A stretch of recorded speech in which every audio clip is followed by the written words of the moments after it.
So it is with great sadness that I start this episode of the Apple Circle podcast, not because anything, I guess, really bad happened, but one of the best leakers of the Apple community is no more. We will get to that in a second. Matt, I know you haven't heard the news, so I'm sorry to I totally missed this. break some bad news. One of our beloved sources of info is no longer with us, but we'll get to that in a minute. Yeah, it's another week to talk Apple news. As you can tell from the intro, not a whole lot is happening, so we're talking about leaks and rumors, but some new stuff has happened and some stuff we'll have to get into. But of course, before that, we want to hear from you guys. If you guys have a topic suggestion for the podcast, something you'd like us to cover, you have a buying question. We get a lot of buying advice questions, which we love to answer. We want to hear from you. You can text or call the Apple Circle hotline. That number is 949-354-3508. You can drop us a call on there or tweet us. We're the Apple Circle on Twitter. Also, we have a video version of this podcast as well. If you haven't seen that, just search the Apple Circle podcast on YouTube. You can watch the video version if you so prefer. You can see Matt's cool setup this week, which looks great. Matt, I love that. Different again. That shelf looks awesome. Mine is, there's a nursery table behind me, a changing table, a mom chair in the side of the corner, and that's how we roll. That's how we roll here on the Apple Circle. We got the different sets. But Matt, another week. Tell me, biggest thing happening in the Apple news sort of world this week. Is there anything going on, or is it just a really slow January/February? It is slow, but we do have two things. First, I don't know if you saw, big news. Gucci released a $1,000 AirPods Max case. So if you thought the AirPods Max smart case that it comes with already looked like a purse, well, you can take it all the way. Spend your $1,000, go get your Gucci case with the strap and everything, carry it around just like it's a purse. Beautiful. Aside from that, though, other big piece of news, not for anyone else, but for me. Without any further ado, I'd like to present. It has arrived. My MacBook Pro got here way earlier than expected. There we go. And it's still in the packaging. Literally got here as we started recording this. So I ran down, picked it up, opened it, make sure that's actually what it was, and here we are. I'm excited. Wow. So let's get through this podcast so I can set that up. But okay, yeah, next that was week. supposed to come. That was supposed to come the end of February, early March, and it's now February 1st. So hey, not complaining at all. See, we talked about this last week. Apple sort of overpromise, underpromises, over-deliver. That's what it is. Yes, and there you go. So I can't wait. Next week we have to hear your full breakdown. After going from an Intel i9 MacBook Pro, which you have, to the M1 Max, I cannot imagine using anything else. And I'm sure we'll get to that a little later. But Matt, next week I want to hear everything. So I guess first, before we get into the iMac news, let me tell you about Dylan DKT. So because it kind of goes into this. So for those who don't know, every once in a while, a source of information comes out that has a lot of good info on Apple news. And there's one thing to have a credible source and another to have like a horrible source. And there are plenty of like random Twitter accounts, I think most created by teens just looking for something to do and like trying to be all mysterious, like Apple 457 and tries to leak info. And there's plenty of those weird accounts. But every once in a while, there's a diamond in the rough, and you get this mysterious Twitter account who no one knows who it belongs to that tells you over and over again accurate info. And that was Dylan DKT. I don't know. I'd have to look in a minute. I'll look on Apple Track and see what his track record was. But I think it was like near 100%. This person, whoever it was, got a lot of leaks right over and over again. They predicted, I think there were some MacBook Pro leaks specifically they got right. I can't remember what else it was off the top of my head, but at least in the last 12 months, they had a lot of accurate predictions. And when someone has a good track record, we tend to sort of follow them and see what they're going to say next. And Dylan was the one previously on the last episode who was predicting what we'd see at the spring event. He was the one that was talking about some of the new chip configs for the iMac Pro, and he's been the source of a lot of great info on many different Apple products. But now that is all about to change. So a couple of days ago, I want to say over the weekend or right before the weekend, Dylan's account mysteriously disappeared off of Twitter, which led a lot of people into a frenzy on a couple different conspiracy theories. Some believed that the Twitter account just disappeared. For whatever reason, it was just gone and whatever it was, that happened.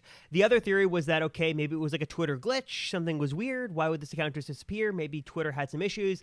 And then one theory I heard that kind of started picking up steam was that Dylan was either an Apple employee or found out by Apple, and that he was pressured into deleting his account or face the repercussions of sort of the wrath of Apple, which we know recently from Ben Geskin and Jerome, concept creator, and others.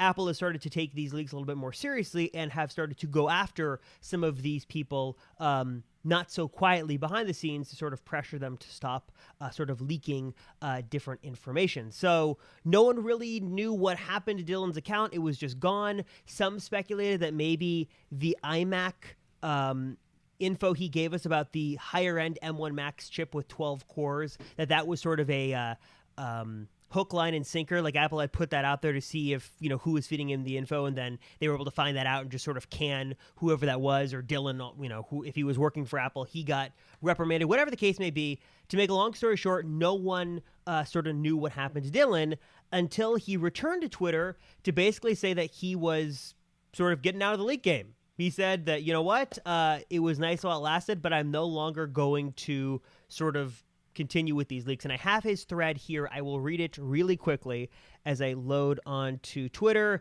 And this is basically what he said. He says, final thread. Hi, everyone. I was planning on leaving Twitter quietly, assuming nobody would notice. But after a copycat account was made by someone, I felt I need to reopen my account one more time to make a final statement. He basically goes on to say that very interesting stuff here. He said, I wanted to establish that I do not work at Apple and I am an analyst, not a leaker.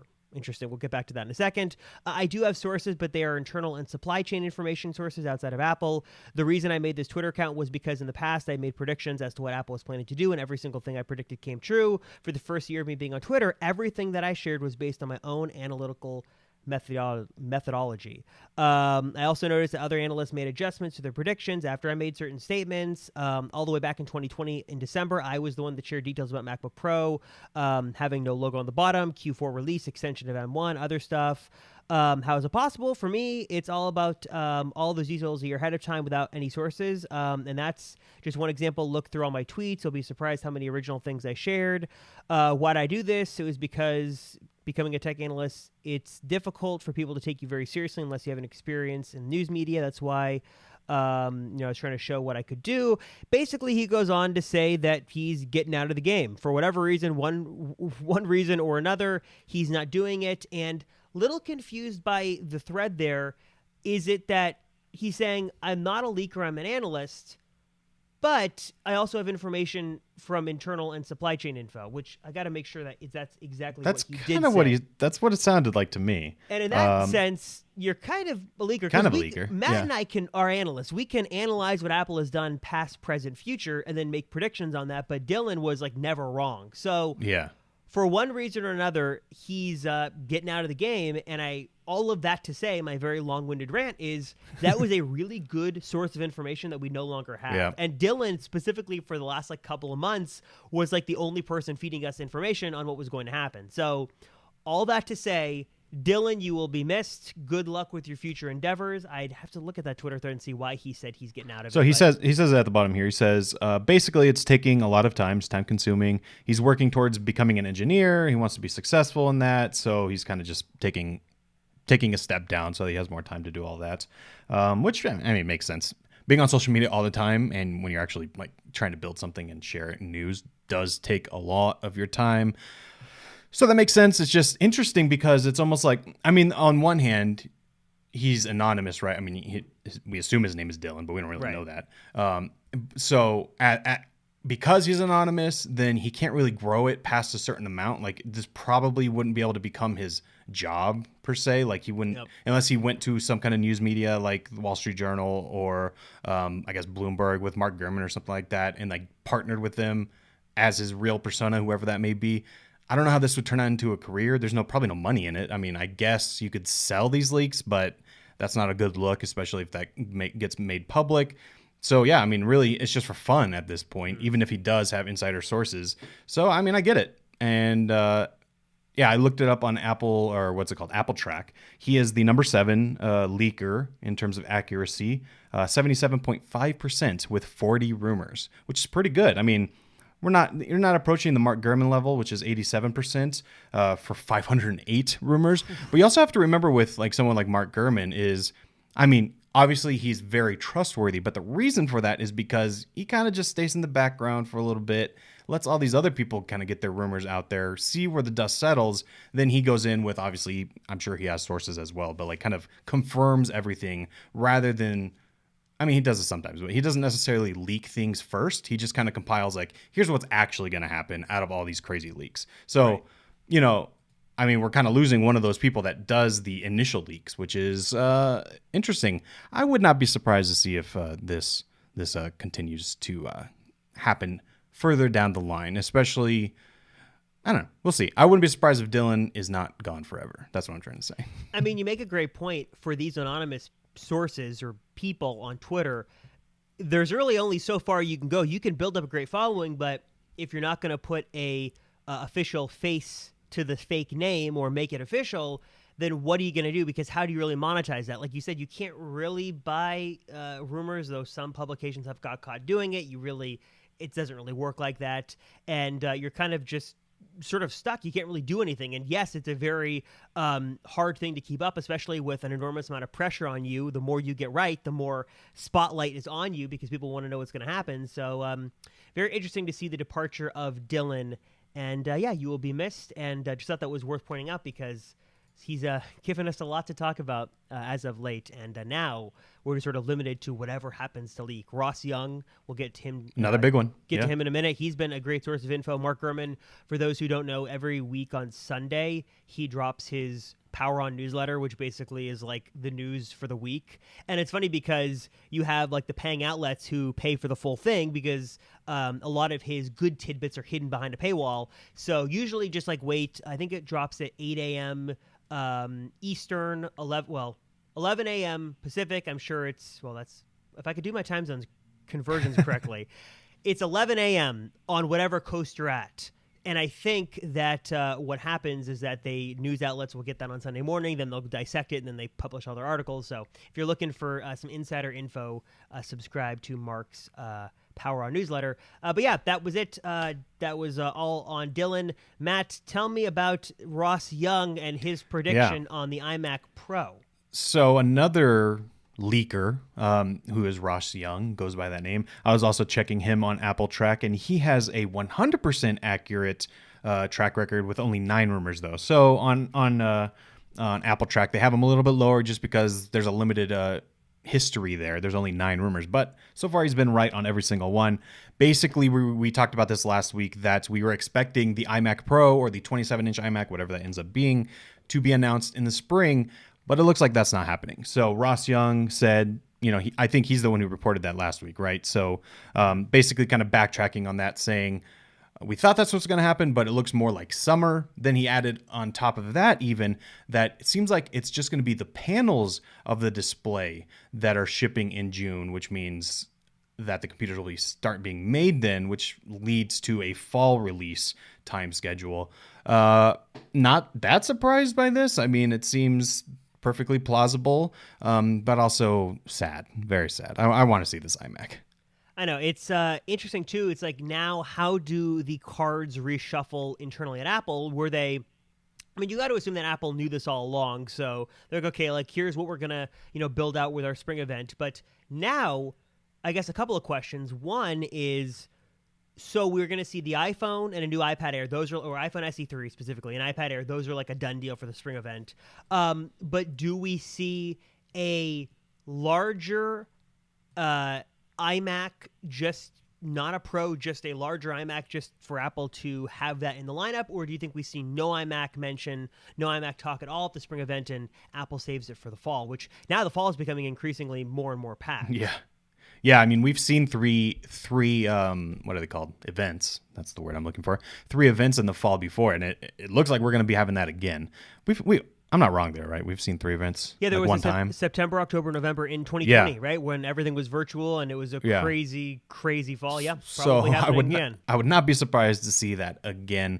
That's interesting, though. I never really thought of that because there are those rumors going back and forth of whether or not they're going to call it an iMac Pro, whether it's going to be a 27-inch iMac. And in some way, it makes sense to do a regular version of the 27-inch iMac, kind of with the same display we have now, but this new updated design, and then introduce the M1 Max, M1 Pro variants, and make that the iMac Pro with a mini LED display. And whenever that's ready, release it instead of releasing it in the fall. I don't know if there's any actual rumors of that, but it does. It seems plausible in my mind, but I'm not really expecting it. I think they're going to go kind of the similar route as what they're going to do with the MacBook Air and the MacBook Pro. You have the Air, which is like the home personal computer. Then you have the professional line. Even though they're both MacBooks, these are going to both be iMacs, but you're going to have your home computer and your professional computer. I think that's most likely.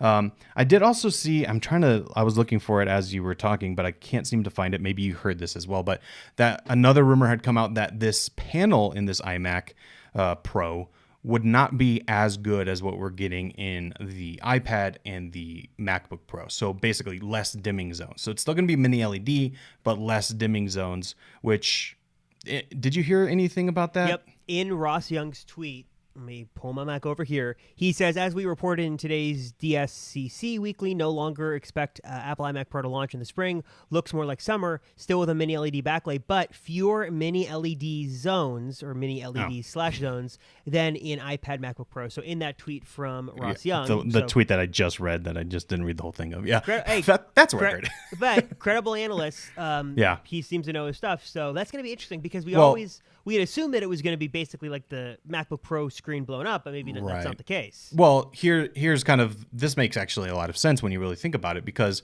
one of the funny things that we always mentioned was that the iPad Pro and the MacBook Pro, technically in terms of specs, except for size, are actually better than the Pro Display XDR.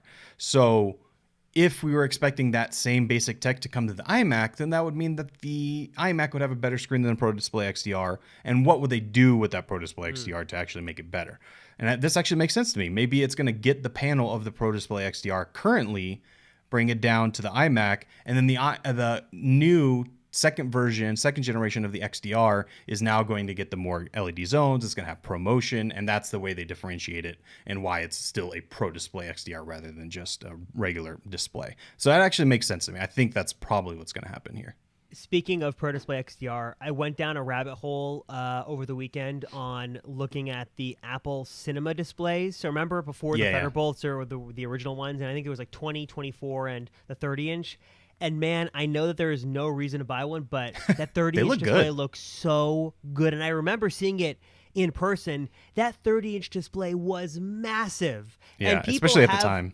People have gotten them to work now. And I think it was like $3,500 when it went on sale originally. I'm not sure what the inflation on that would be today, but people are still buying them on eBay. And you have to get like these crazy power converters, and you have to like convert dual link DVI to DisplayPort and then go through all that. And people have done it, and I'm just like, man, those look so good, and makes me envious of all Apple display owners, because those look good, and the Pro Display XDR, so good. I just looked it up in this is not a sponsorship or anything. This is just a free app that you can download if you're interested in Apple history. It's called Mac Tracker. You can just download it. It's a free app. Basically, I think we probably talked about it before, but every single every single Apple product that you can think of or that they've ever made is in here, and it gives you all the info. So I looked up the 30-inch cinema display using DVI. Came out in 2005. And it costs $3,299 in today's money. That's probably the same price as the XDR. I would not be surprised if it's pretty close. I didn't realize it was that expensive, because when the Thunderbolt display came out, it was not that expensive. Thunderbolt display was 27 inches, and that was only $1,000. So I mean, that's a big price differentiation. Now it seems like a bargain. I remember when they launched, but I never bought one, so I didn't know what it was. $1,000 wasn't too bad. I remember though there were two versions. There was the Cinema display, and then there was the Thunderbolt that worked with the MacBook Pros. I remember at our old Techno Buffalo offices, we had quite a few of those in different areas of the office. Those are fun. You know what? I'm like, no way this thing costs $1,000. That seems low, but seems low. I mean, Apple or Mac Tracker's never been wrong before, so I'm gonna have to trust it here. But that seems like a steal for this. So, I mean, $2,000 for this new display that we're expecting. That sounds reasonable. I'm okay with Yeah. that. Yeah, that's decent. And this, But yeah, I mean, this iMac seems like it's going to be a little bit delayed. I don't know. So what are we going to see at the spring event now? We're going to see the iPads, which there was a rumor or a story saying that they got imported into India. A new iPhone, a new iPad base, and an iPad Air, new models of those, which is basically what we're going to be expecting at this spring event, right? Like, I mean, Mac Mini. I think that's like the only other like wild card in there, and that's yeah, probably it. that's probably a safe bet. Like the Mac Mini, you're not waiting on displays. It's really just the enclosure that Apple themselves makes and the chip that Apple themselves makes. So that actually makes sense that there wouldn't be very many delays there because they're not using as many sourced parts as you would be with like the iMac or like a display or something, or the MacBook Air. That's maybe why it was pushed. So yeah, that could be interesting. But other than that, I mean, the spring event's looking kind of meh at this point. Like, Yeah, it's it like was the most exciting, and now it's like, meh, kind there's of. so much that's going to happen. I think that, like we mentioned earlier, it's going to be a very busy fall because it seems like all this stuff is being pushed. And with AirPods Pro 2, iPhone 14, AR VR headset, M2, iPad Pro, MacBook Air, all that stuff, like it seems like it's going to be just all pushed now to the fall. And I guess the spring event, maybe there's something we don't expect, like an Apple Music voice plan or something. They always seem to throw in there something about Apple Music or home that no one cares about. Right. But I'm sure it's going to be a very quick mention on the iPhone SE because that phone looks dated these days. And 5G, there you Yeah. go. And then, I mean, there could probably be a decent amount of time on Mac Mini and then iPads. I'm sure they'll kind of fill that out. But maybe they're just sort of getting the minor products out of the way because these are all relatively minor updates and then sort of paving the way for all the new stuff later on in the year. At least that is the hope. Yeah, that's the hope for sure. I guess one thing to think about maybe is, this is probably pushing it too much, but we could see them announced and they're just not released for a long time. Apple has been doing that a little bit more lately. I hope they don't do that because I want to be able to buy the products too. But I mean, that's possible too. Just to fill it out a little bit, even if the iMac isn't quite ready, maybe they do announce it, but it's just not out yet.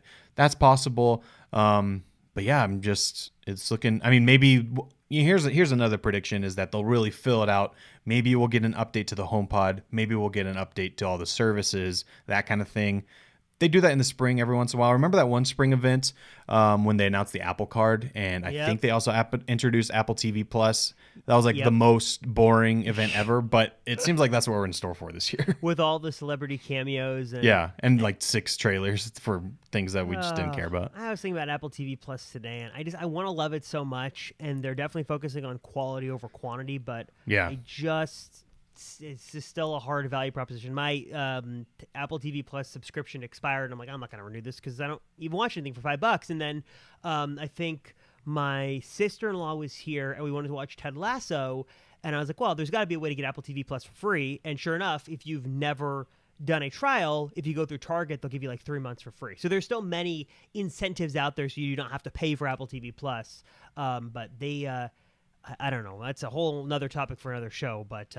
Well, there was another story about Apple TV Plus. I'm looking at it here, but basically, so the movie with Tom Hanks called Greyhound that came out apparently is popular. So a bunch of people subscribed for it, but immediately unsubscribed after they watched it. So I mean, that's just sort of, and I was trying to think today, like, how could Apple make Apple TV Plus successful? And one way they could bolster those numbers, and I'm not going to say this is going to happen, but if they did some kind of like combo deal with Disney Plus, where you could pay one price and get Disney Plus and Apple TV Plus with a good working relationship between those two companies, that'd be a great way to sort of give Apple TV subscriber numbers a big boost because that would definitely, even if people didn't use it, you'd sort of be on the subscription for both. But as it stands now, and we talked about this a couple episodes ago, I don't know what they can do besides just kind of what they're doing is just keep churning out new content, see if they can get people sort of hooked on something, and they have their marquee shows, but they're only one season. There's only a season of the morning show a year and stuff like that, and it's kind of is. Which I guess it's like every streaming service is basically like that. It's just since they don't have any back catalog or their back catalog is very small because it's just all the shows that they've made. Then once I'm done with the show, I'm kind of just like, all right, tell me when the new one's out, but that's about it. I mean, I did finally watch season 2 of The Morning Show, which I thought was pretty good. I enjoyed it. I watched that too, and I was like, did you like it? I didn't. I liked it. I thought it was fine. It was okay. I mean, I didn't blow my socks off or anything, but I didn't feel like it was a struggle to watch it or anything. It was fine. But then you also look at like Netflix, and half of their shows are just complete garbage, like really bad.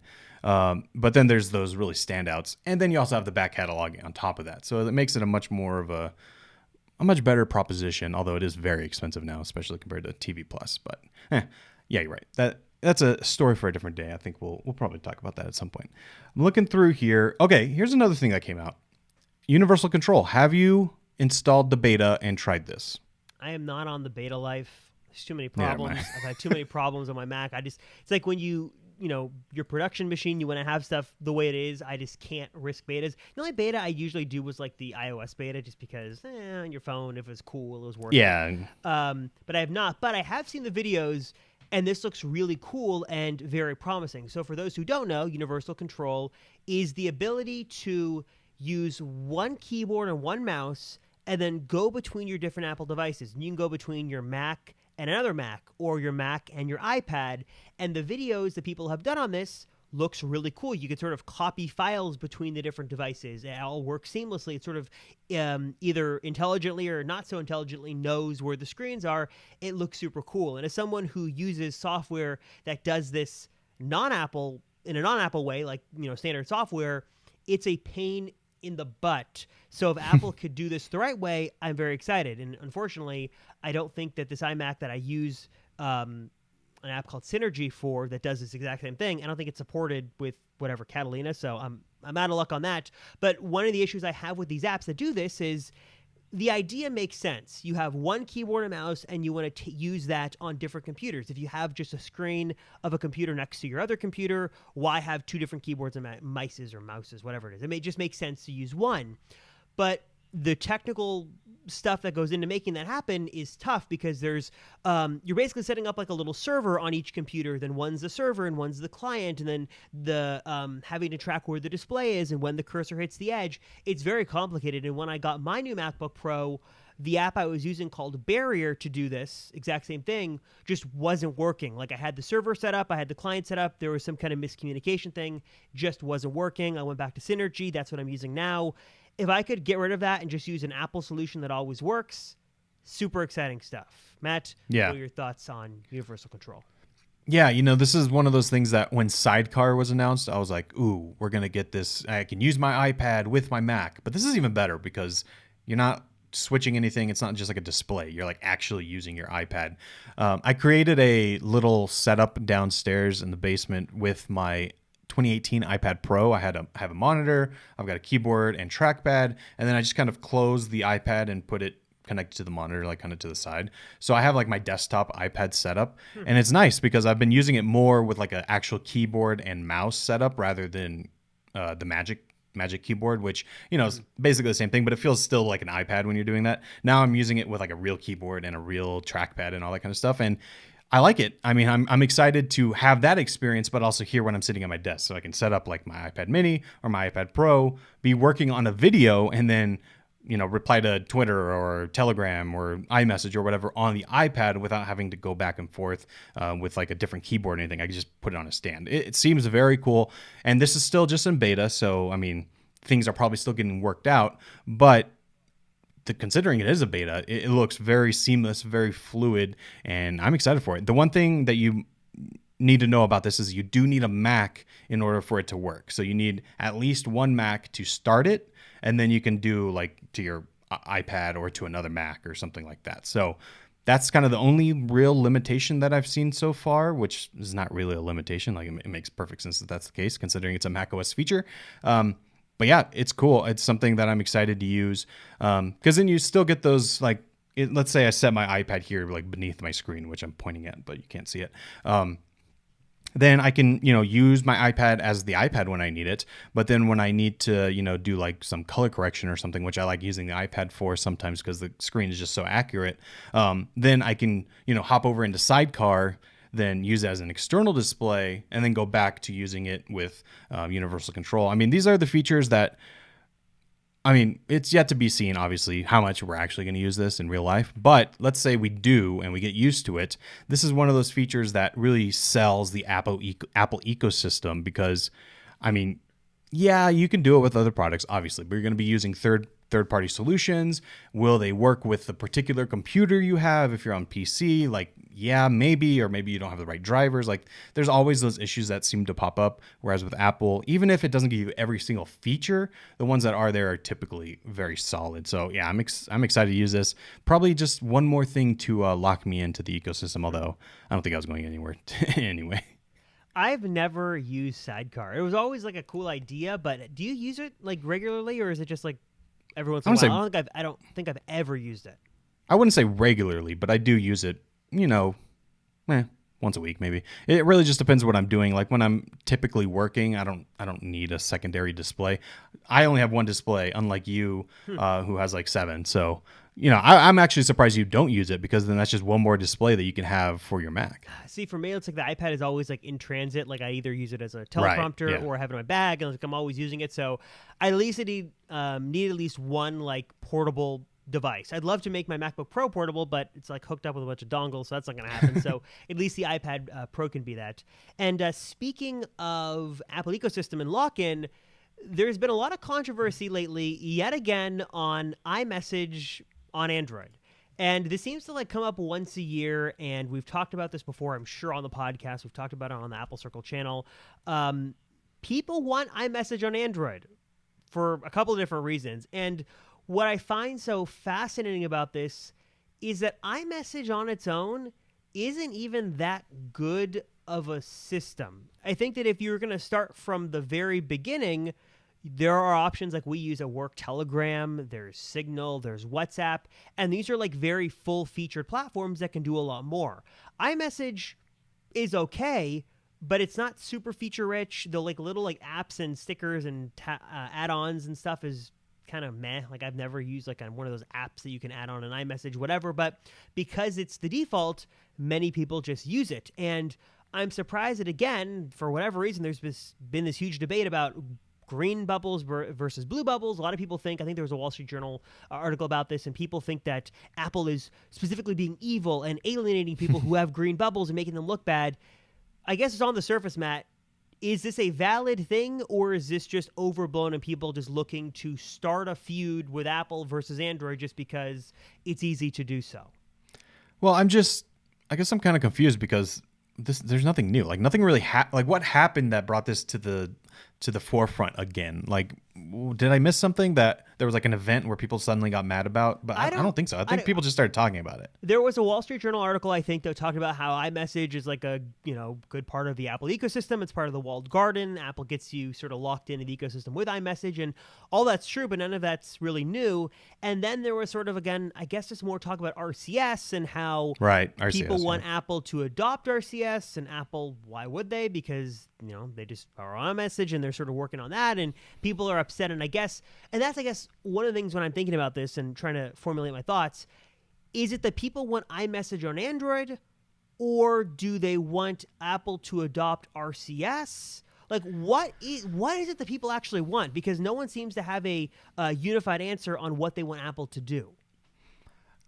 Yeah, that's why I think it's mainly just complaining because, okay, maybe I'm completely wrong here, but if Apple implemented RCS, which is basically like the up-to-date, the 2022 version of SMS, which is kind of like iMessage, but through the carriers, right? That's kind of like the basic way to think about it. Yep. So if Apple implemented that into iMessage, I mean, they're not going to just get rid of their iMessage servers. It's still going to be iMessage, right? Like they're just going to also have RCS on the side for the Android users. So I guess, I mean, that makes sense, right? Like they're not just going to get rid of iMessage. That's never going to happen. I mean, the valid point that I get is people complain that the way that Apple handles SMS is poor. And especially with tapbacks, when you're in an SMS group chat, if someone likes something, then it like gives you this whole string of like Matt liked this whole image or this whole text thing, and it's very broken on Android, poorly implemented. And I understand that, but with the argument of Apple needs to adopt RCS, has anyone actually adopted RCS, or there's been a lot of talk about who's going to adopt RCS, or Google's going to adopt RCS, and this and this and this, and there's been a lot of talk, but I haven't seen, and correct me if I'm wrong, and you guys can comment below if I'm wrong, actual foundational implementation of RCS in newer, more modern systems. I've heard that carriers are going to support it, but are they actually supporting it? Because the standard seems to change all the time, and that was always the issue with Google, is that they had a new chat app every month, every year, it seemed like, and they never had a standard either. And it seems like because Google couldn't get their act together, people are just quick to blame Apple because iMessage looks like this perfect system. Right. I just looked it up. I'm pretty sure Messages from Google has RCS support.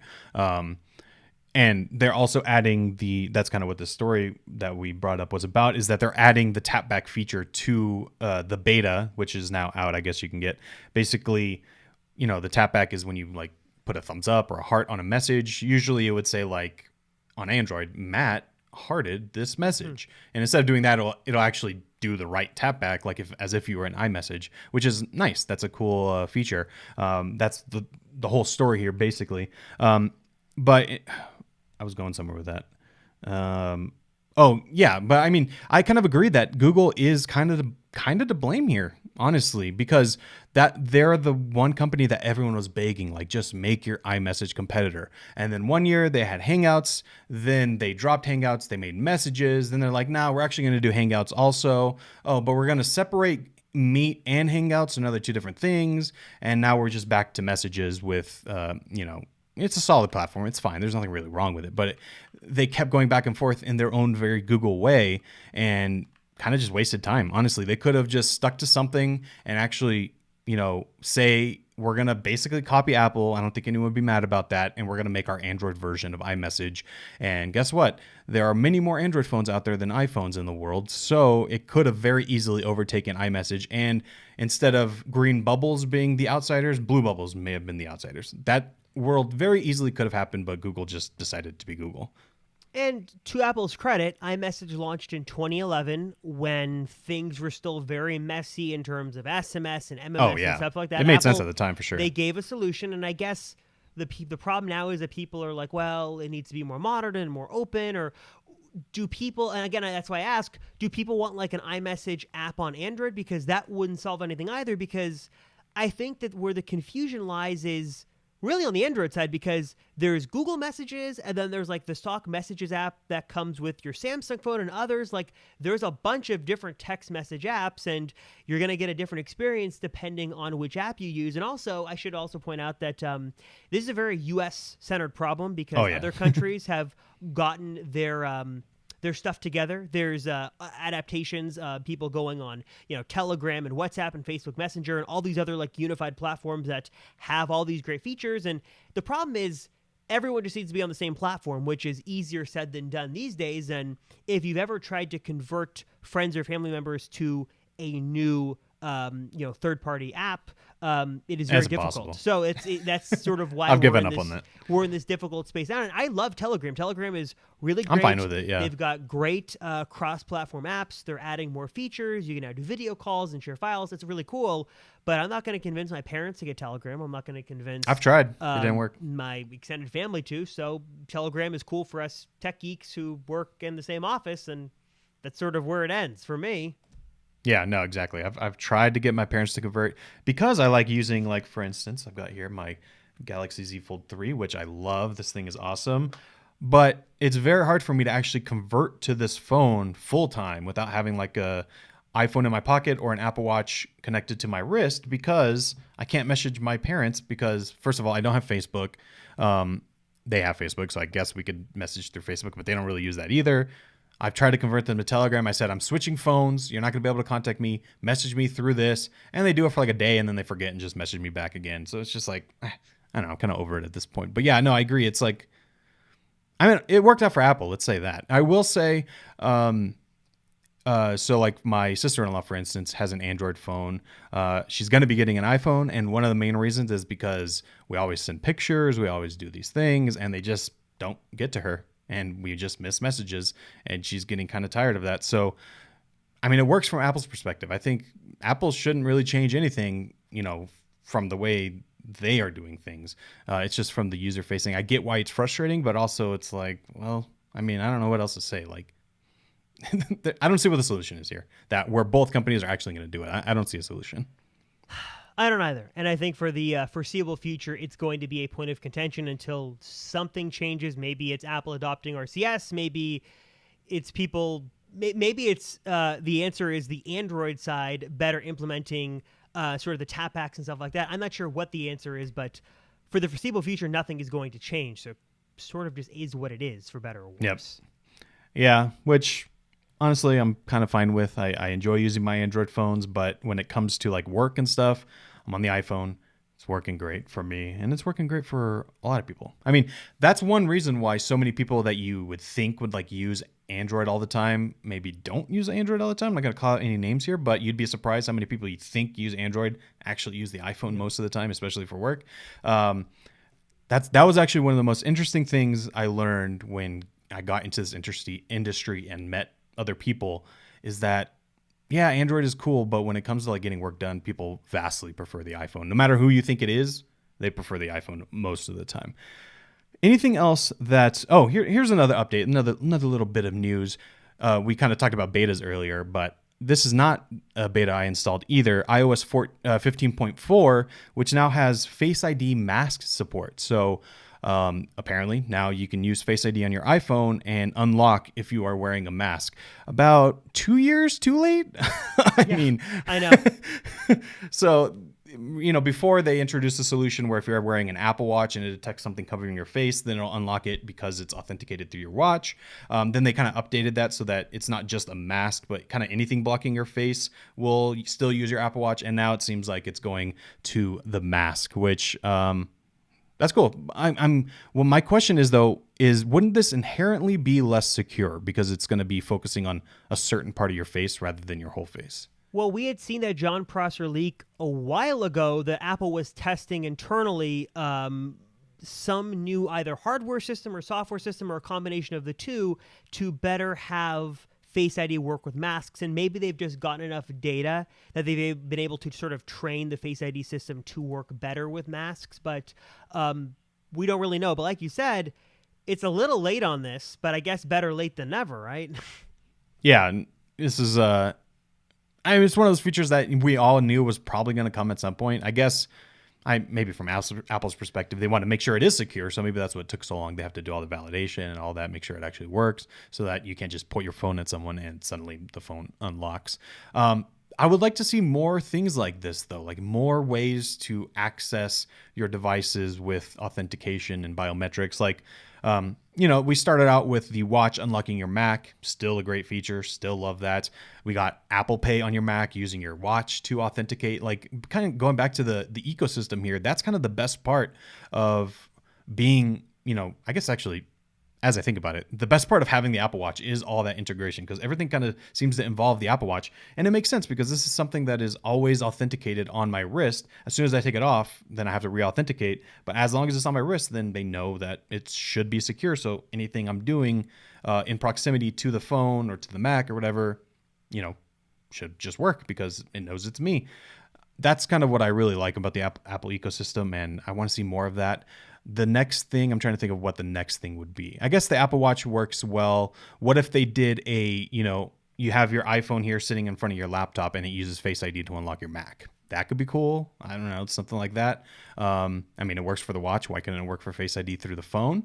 That would be interesting. Anything like that you would like to see? I think just Face ID on Mac. Just Apple bring Face ID put to it Mac. in the Mac. And, yeah, that'd be nice. Let it do that, and we're good. We're good, Apple. That's it. Yeah, how about instead of finagling it to use the iPhone, how about you just put it in the Mac itself? Exactly. That makes more sense. Yeah.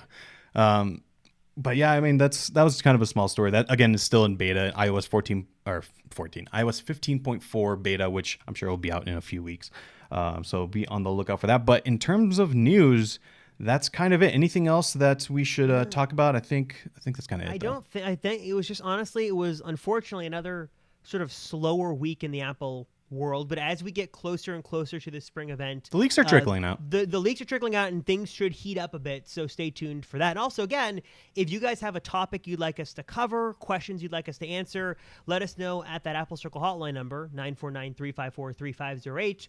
Or stay tuned, because I think we're going to do a special edition of the podcast. Maybe next week we'll hit on a special topic that Matt and I have been talking about that might be really good and should be a good hour's worth of discussion. But I think we'll save that for another week. But Matt, I think that does it for this week, right? I think we went through all the news. That was all the exciting stuff. As always, we appreciate you guys listening, watching. Be sure to subscribe to the Apple Circle podcast in your podcast player of choice, also on YouTube, and leave us a review, because that would sincerely help us out.